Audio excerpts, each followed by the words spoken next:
Bonjour à tous, j'espère que vous allez bien. Cette semaine on se retrouve dans une nouvelle vidéo qui sera la vidéo sur notre foire aux questions tricot.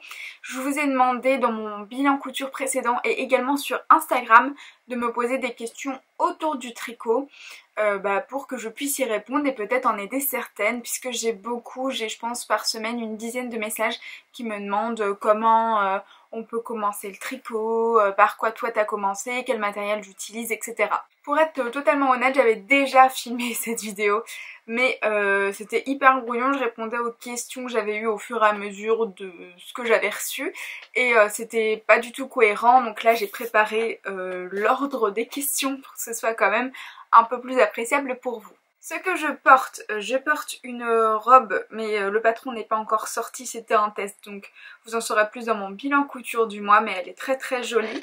Elle est à petite manche comme ça, donc par-dessus je porte un gilet puisque ce matin il fait 8. Cet après-midi il fera sûrement 22, je ferai tomber le gilet, mais pour l'instant il est indispensable. Celui-ci c'est le Dove Bay Cardigan, il me semble, de chez Drops. Je vous mettrai le lien du patron dans la barre d'infos. Et ça en intéresse certaines, parfois j'ai des petits commentaires. Le rouge à lèvres que je porte c'est un rouge à lure de chez Chanel et le coloris doit être La Désirée. Sans plus tarder, on commence cette vidéo et la première question qui m'a été posée c'est avec quelles ressources j'ai appris à tricoter. Eh bien j'ai appris à tricoter il y a peut-être de ça 20 ans maintenant, non peut-être un peu moins, peut-être 15 ans. Ma grand-mère m'avait appris à monter des mailles et encore il me semble que c'est elle qui montait les mailles pour nous, pour ma cousine et moi. Et j'ai dû apprendre le point mousse à ce moment-là, donc j'avais encore en tête un peu le geste, même si concrètement quand j'ai décidé de reprendre il y a 2 ans, 1 an et demi, je me souvenais pas exactement de ce qu'il fallait faire pour monter des mailles et tricoter. Donc quand j'ai voulu réapprendre à tricoter, j'ai tout simplement regardé des tutos sur YouTube, exactement comme pour la couture. Il m'a fallu parfois regarder 5-6 tutos avant de comprendre exactement ce qu'il fallait faire. Ça permet aussi de voir le geste fait différemment et avoir des explications parfois écrites, parfois orales. Donc ouais, j'ai regardé plein de tutos différents.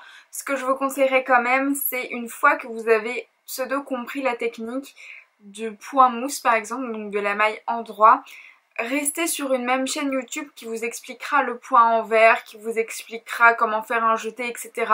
C'est beaucoup plus simple une fois que vous avez compris la méthodologie d'une personne de rester sur cette même chaîne pour continuer à apprendre le tricot. Je ne me souviens absolument pas des tutos que j'ai regardés il y a 1 an et demi pour apprendre à tricoter, mais j'ai récemment regardé, je ne sais plus si je les avais vus, ceux de chez Liz Taylor qui m'ont semblé très pertinents et très clairs, donc je vous les mettrai dans la barre d'infos. On me demande ensuite pourquoi j'ai commencé à tricoter. Tout simplement parce que j'ai commencé la couture en février l'année dernière et que j'habite en Normandie. Donc en février l'année dernière en Normandie il devait faire 6 degrés à peu près. Donc la couture c'était chouette, mais j'étais pas du tout à l'aise avec les tissus extensibles. Je ne suis pas plus à l'aise aujourd'hui avec les tissus extensibles et on peut pas dire que les sweats, peu importe comment vous prononcez ça, ce soit dans mon style vestimentaire. C'est pas trop les choses que je porte au quotidien. Donc dès que j'ai commencé la couture, j'ai eu envie de commencer le tricot pour avoir des vêtements qui tiennent plus chaud, qui sont extensibles et hyper agréables à porter par-dessus des petites blouses ou des robes enchaînées trame. On m'a ensuite demandé par quoi j'ai commencé le tricot. J'ai commencé par un pull Bergère de France qui est un patron gratuit. Le pull s'appelle pull raglan. Je vous mettrai le lien dans la barre d'infos. C'est pas un patron que je conseillerais pour débuter. Moi j'ai mis beaucoup de temps à comprendre leurs abréviations, leurs explications. J'ai eu beaucoup de vidéos YouTube à regarder. Par contre, c'était un tricot à plat avec des manches raglan et je suis très contente d'avoir commencé par ça parce que selon moi, c'était assez simple. J'ai tricoté ce pull à plat sur des aiguilles droites puisque c'est ce que j'avais à l'époque et je regrette pas du tout, je trouve ça beaucoup plus facile notamment pour monter les mailles et même après quand j'ai eu mes aiguilles circulaires, j'ai continué un temps à monter mes mailles sur les aiguilles droites puis à les transférer sur les aiguilles circulaires parce que je trouvais ça très très compliqué de monter directement mes mailles sur les aiguilles circulaires. Je suis allée chercher de quoi illustrer mes propos. Voici des aiguilles droites. Elles sont en métal. Voici des aiguilles circulaires. C'est donc tout pareil, 2 petites aiguilles en métal mais qui sont reliées avec un câble en plastique. et vous tricotez avec une aiguille dans chaque main et le fil entre les deux aiguilles devant vous. On m'a demandé quels étaient les outils indispensables pour débuter le tricot. Tout d'abord une paire d'aiguilles, qu'elles soient droites ou circulaires, peu importe. Ensuite du fil, je vous conseillerais de débuter avec du fil 100% laine. C'est pas forcément onéreux, chez Drops il y a des pelotes qui débutent à partir de 2 € je dirais pour du 100% laine. Vous avez d'autres marques hein, mais c'est parce que moi c'est une marque que je connais. Déjà c'est un projet qui vous tiendra chaud puisque moi mon premier pull est en acrylique, ça ne tient absolument pas chaud.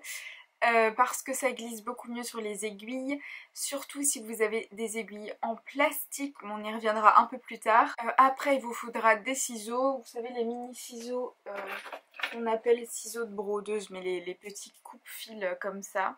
Un mètre ruban, mais si vous êtes couturière je pense que vous avez déjà un mètre ruban chez vous.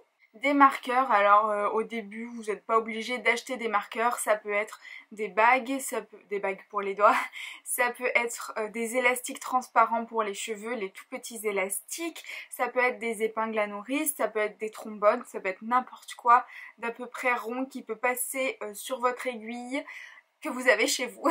Un marqueur c'est ceci, si jamais vous voulez en acheter dans le commerce, moi il a une petite tête de chat mais vous pouvez en trouver des plus simples. Et il vous faudra également une aiguille à coudre la laine, c'est une aiguille assez grande avec un gros chat qui permet de passer le fil de laine à l'intérieur. On enchaîne du coup sur le budget pour commencer à coudre. Pour une paire d'aiguilles on va compter à peu près 5 € l'unité, même si vous pouvez en avoir des moins chers, vous pouvez en avoir des plus chers. J'ai mis environ 25 € si vous voulez un pull en laine, sachant que chez Drops la pelote c'est à peu près 2-3 € pour de la laine, il vous en faudra à peu près une dizaine je pense, donc 25 € à compter pour la laine. 1 € pour les ciseaux coupe-fil, ceux-ci c'est des ciseaux qui viennent de chez Action qui coûtent je crois 79 ou 99 centimes, j'en ai 3 paires. Un ici et deux dans mes sacs à projet de tricot, c'est très pratique, ça ne s'use pas, ils couperont sûrement très longtemps et vous n'avez pas besoin de mettre plus cher dans un coupe-fil. Si vous cousez déjà et que vous avez déjà un coupe-fil, il fera très bien l'affaire. Pour le mètre ruban, pareil, vous en avez sûrement un, mais on va compter entre 3 et 4 €, ce qui fait un total approximatif de 45 € pour débuter le tricot. Avec ça vous n'aurez qu'un projet certes, puisqu'en fait à chaque fois que vous voulez refaire un projet il faut racheter de la laine, un peu comme la couture, une fois que vous avez votre stock de base vous avez juste à racheter du tissu. C'est un budget qui peut totalement varier, notamment si vous voulez tricoter de l'acrylique, vous en aurez pour beaucoup moins cher en matière première.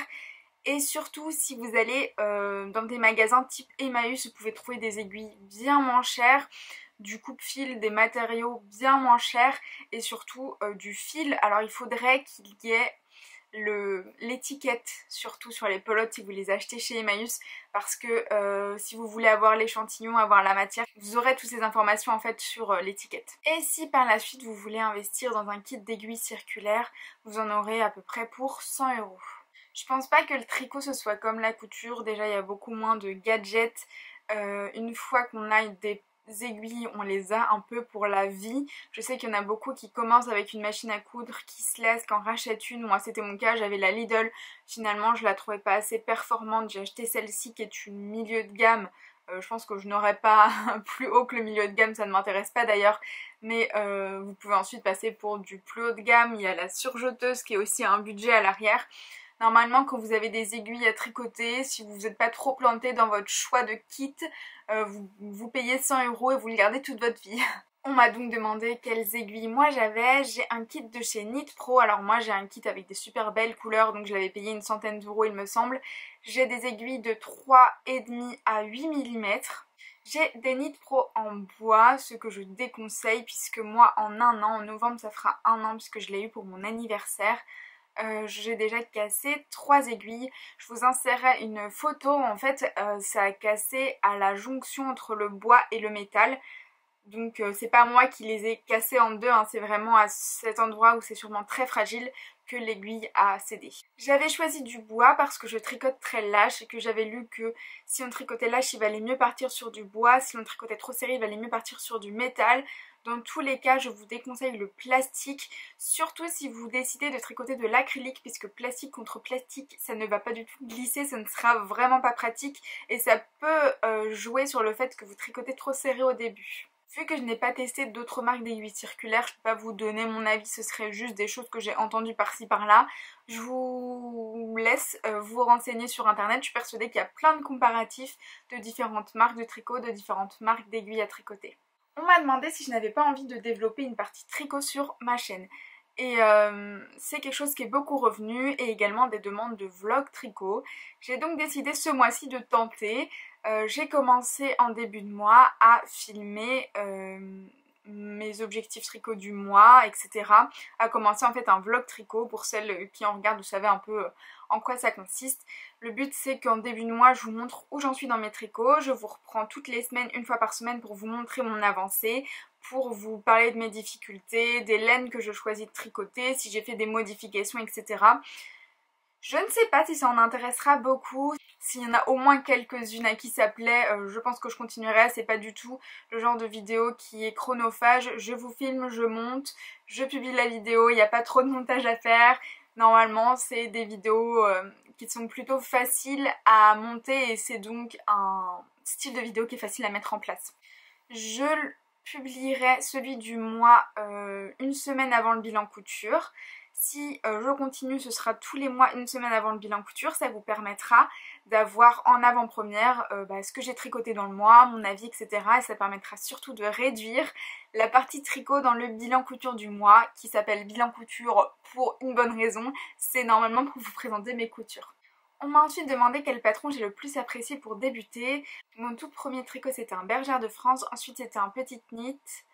J'ai ensuite tricoté un patron Drops et de ces trois là mon préféré c'est Drops et c'est bien pour ça que je continue de tricoter des patrons de chez Drops. Je sais que vous êtes beaucoup à ne pas comprendre comment ça fonctionne, j'ai donc fait les choses bien, j'ai tout imprimé, je vais vous montrer comment moi je m'en sors avec Drops.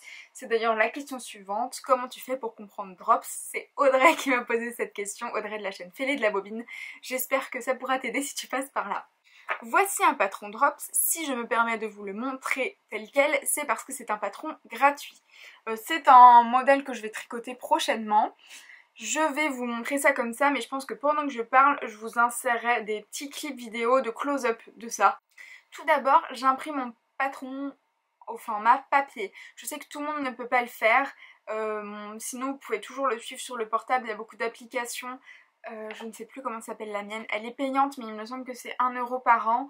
Je m'en servais beaucoup avant et je m'en sers beaucoup moins. Maintenant je préfère imprimer les patrons papier, surtout quand je fais des modifications en termes de largeur, de longueur, etc. Celle que j'utilise s'appelle Contran et je vais vous montrer l'icône de l'application, ce sera peut-être un petit peu plus parlant. Vous avez plein d'autres choses, c'est pas bien grave. C'est la rouge qui est en bas à gauche.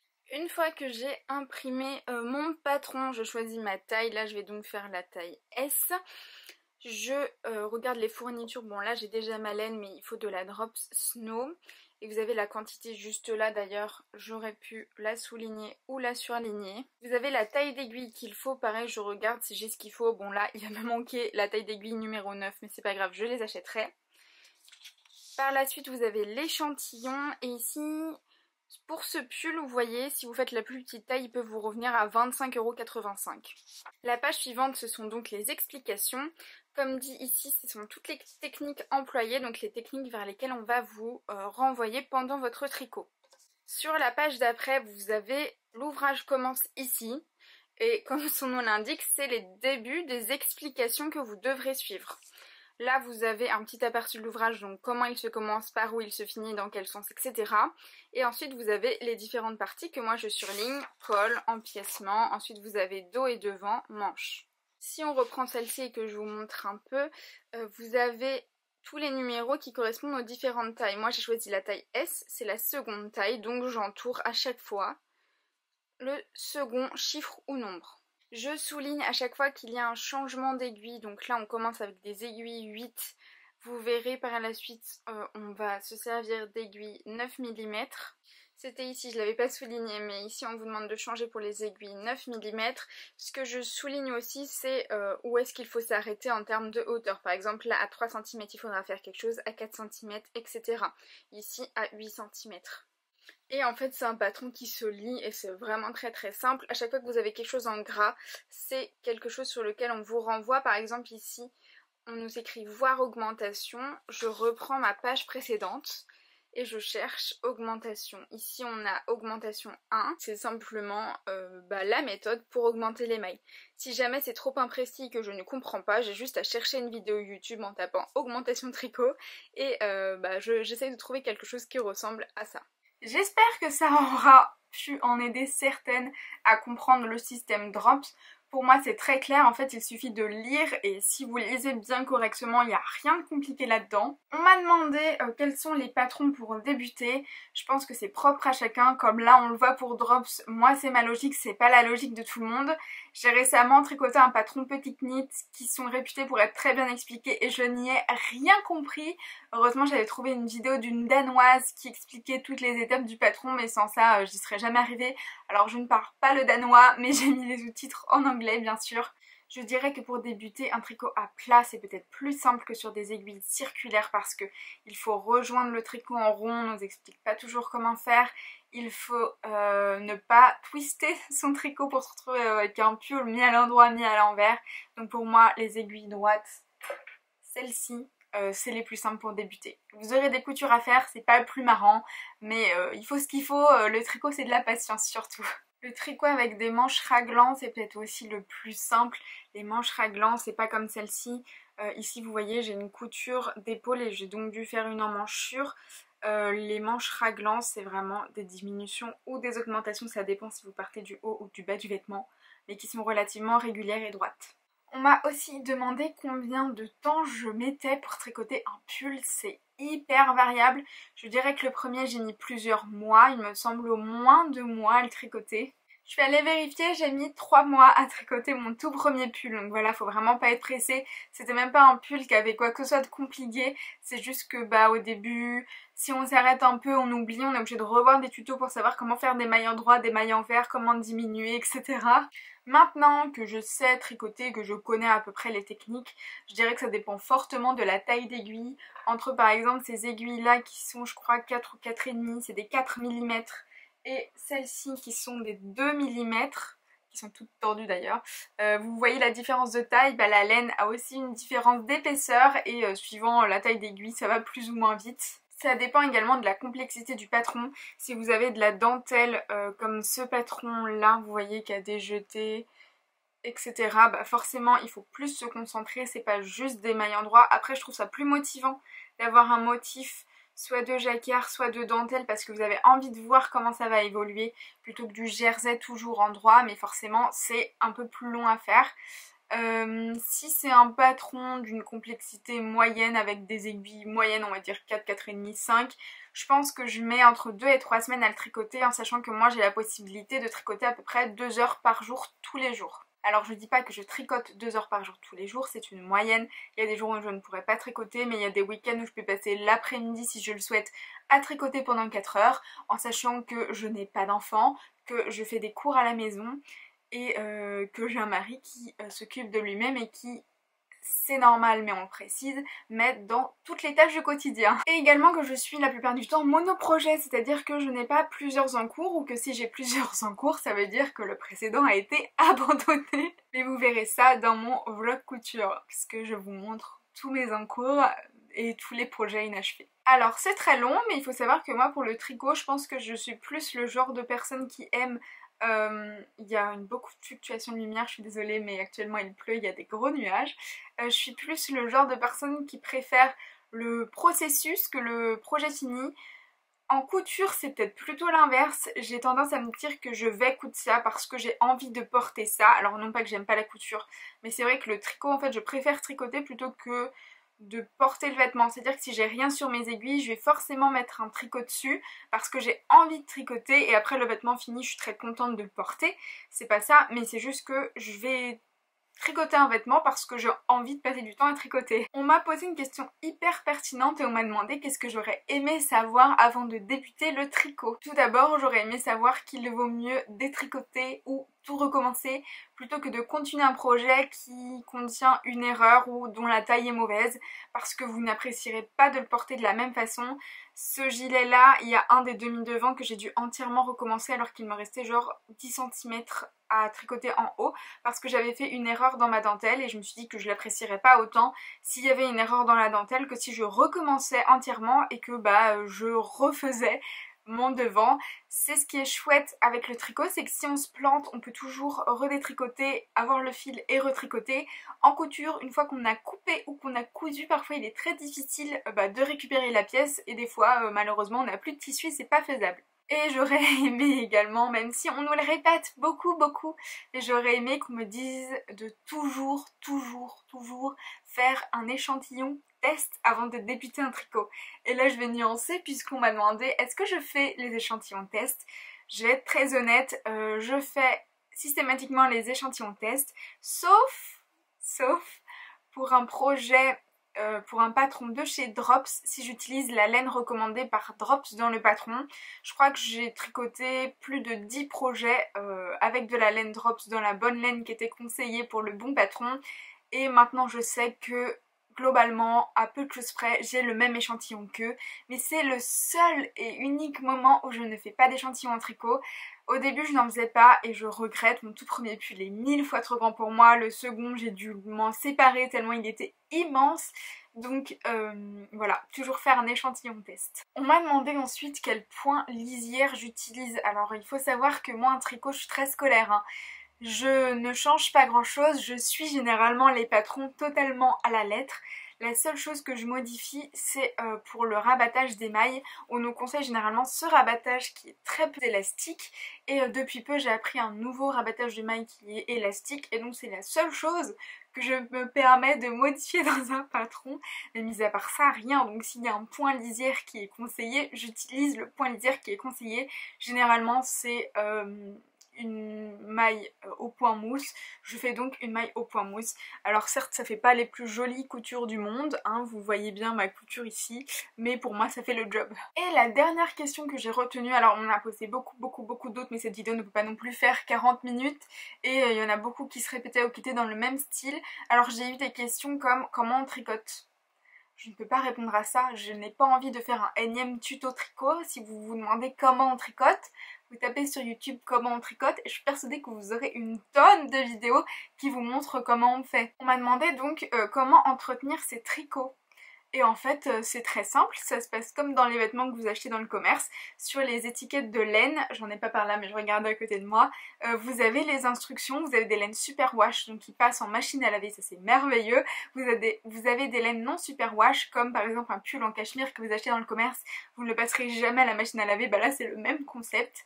Je dirais que vous n'êtes pas obligé de laver votre tricot à chaque fois que vous le portez. Là je porte un petit gilet mais je vais pouvoir le porter sûrement une dizaine de fois avant de le laver parce que je vais pas forcément transpirer à l'intérieur. Si j'ai chaud je le retire. En dessous j'ai un autre vêtement donc vous n'êtes pas obligé de le laver à chaque fois. Je pense pas qu'à chaque fois que vous portez un de vos gilets du commerce vous le mettez à la machine à laver après chaque portée. Donc là c'est un peu le même principe. Il faut juste avoir un peu de bon sens. Vous lisez l'étiquette, si c'est écrit lavage en machine à 30, vous le lavez en machine à 30 et puis si c'est écrit lavage à la main à froid, il faudra le laver à la main à froid.